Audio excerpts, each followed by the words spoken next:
Have you ever noticed in store and on IKEA's website that they have an our lowest prices section? Where despite nothing in this yellow label section being on sale, most of this furniture sells for little more than $50, which can make these items look quite tempting if you're on a budget. So to avoid purchasing something that's only going to be destined for landfill in several months' time, I want to provide some context to find out how, in my opinion, this furniture compares to the rest of the IKEA catalogue and the world of budget furniture beyond.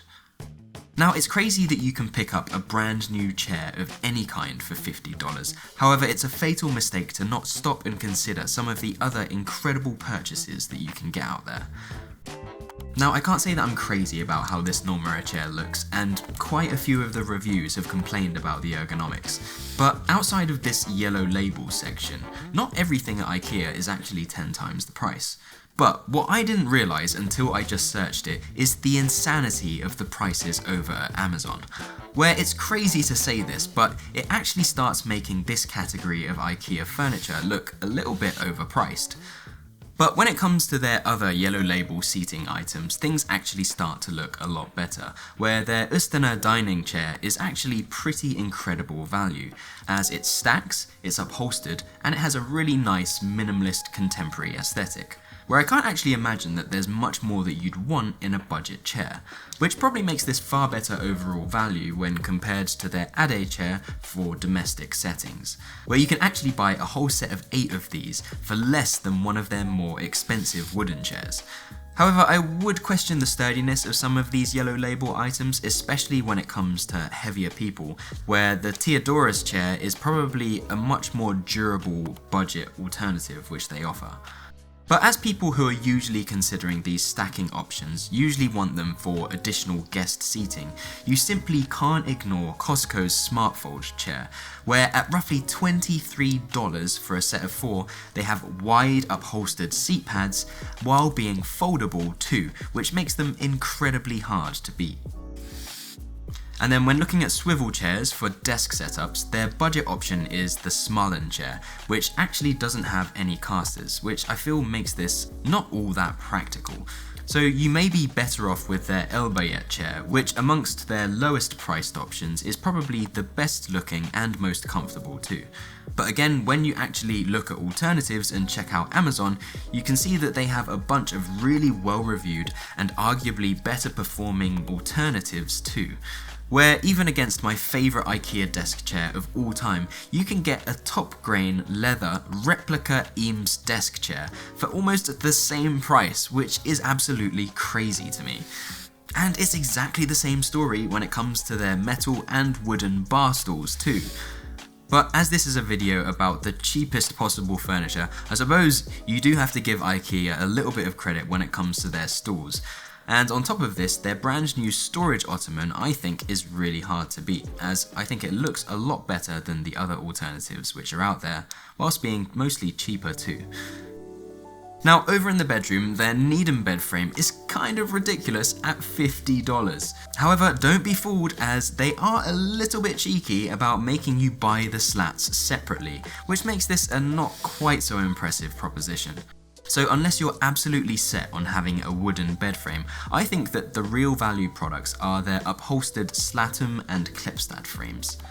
And then of course, when considering bedroom furniture, you have to consider nightstands, where I can't really say that I'm a huge fan of the look of folded metal and visible fixings, but by spending a little bit more, in my opinion, you can get far better looking alternatives from IKEA that don't bear this yellow label. And then if you can stretch your budget even further, it's probably worth looking at the Amazon alternatives too, where I think it's starting to become quite clear that other than IKEA, there are a lot of other budget furniture alternatives out there. And then for bedroom storage, unless you must have an enclosed wardrobe, their clothes rack is probably the best option, as finding an enclosed wardrobe at this price point, which isn't essentially just a tent, is next to impossible. And then when it comes to chests of drawers, IKEA's yellow label polycarbonate LOTE is honestly a little bit embarrassing, where I think the Amazon alternatives are probably a lot better value for money, unless you can hold out and get something from IKEA's renowned MARM range. Then over in the living room, when it comes to shelving and storage, their LAIVA and BAGGEBO collection offer some nice alternatives to IKEA's renowned Billy bookcase. However, I have found that the Billy bookcase is hard to beat, as it simply has way more versatility for adding doors down the line, and it doesn't have ugly exposed fixings like these other two collections. But when it comes to the real storage finds at IKEA, you cannot beat their shoe storage, which are an incredible way to camouflage shoes as an entryway console. But if you do have a little bit more to spend, I think their Bissa and Stell units are far better value, as they're freestanding and they're not made of plastic. Where you may actually remember that I hacked one of these with new fronts and handles over at our old apartment for its entryway.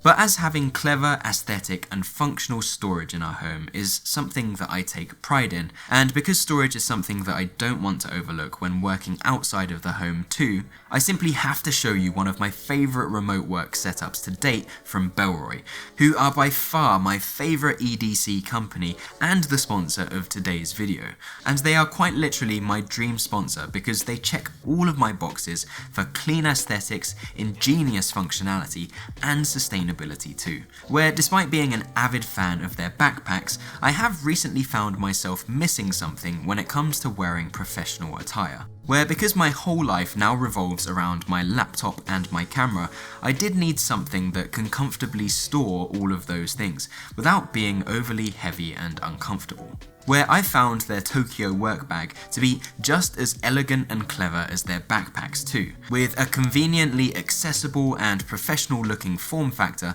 that's the perfect companion for travel too. And they're very kindly hooking you guys up with 10% off everything on their website using my link down in the description below.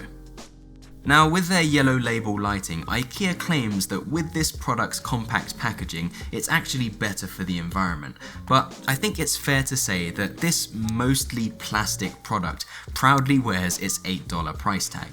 which probably makes it more of a temporary solution for most people rather than something of actual value. Where instead of going for a yellow label product in this instance, for almost double you can get the 12-foot lamp, which is made from stoneware and has a textile shade. But my pick for a more directional kind of lamp is definitely their Lemonade lamp, which is absolutely insane value with a mostly metal construction. Now I have to say I definitely love it more if the wire was hidden and there was a diffuser for the bulb along with a proper switch on the lamp, but it's likely that these things would increase its complexity and therefore the price, where you would actually probably end up with something mildly resembling their Virmo lamp, which has some of these items. But if table lamps don't float your boat, you can go down the floor lamp route, where amazingly you can still get this yellow label Ballast lamp at this same price. However, I think that there are far better looking options with these two, where for really not all that much more you can get a bunch more adjustability and a more characterful product too. And then of course if you want ultimate freedom and you want to go down the battery route, IKEA actually have quite a few options that objectively look quite good. However, I'm not really sure how bright these integrated LED lamps actually get, and historically IKEA's portable lamps have found to be lacking, where again looking for other retailers might end up serving you better. Then for sub $100 coffee tables, IKEA's offering is actually pretty underwhelming, and coffee tables aren't really an item that you want to cheap out on, which makes IKEA quite hard to recommend against some of the tables that you can find over on Amazon. But if you stretch your budget, I don't think that you would be unhappy with their Jatesta or Trullstorp tables, but again, when you look over on Amazon, it's crazy that you can even find faux marble coffee tables, which are incredibly hard to argue with. And much of this is actually the same story when it comes to their side tables too, where despite some of their newer offerings actually looking quite nice, when it comes to looking at the material choice, it's quite hard to argue the case that they're good value. And then when it comes to desks, the Torald is the only yellow label item that they have on here, which I have to say looks pretty awful, but I think everyone knows that IKEA offer the best value static desktop and leg combinations around. However, some of you may have noticed that IKEA have actually just released a brand new range called POAENG at the exact same price range as their ADDEs, where this setup actually offers cross bracing for more rigidity, as well as the option to add additional storage as part of this system too.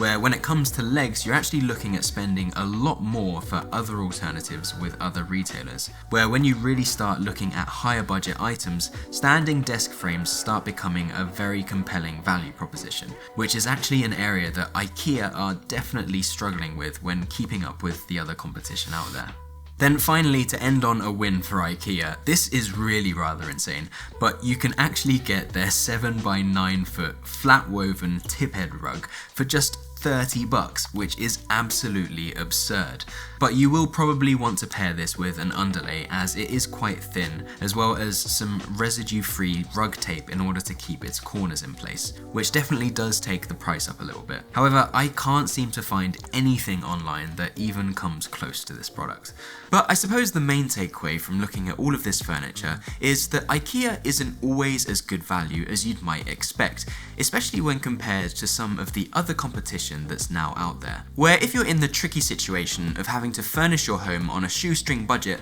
hopefully this video was helpful in providing you with some context to save you from making costly and frustrating budget furniture mistakes.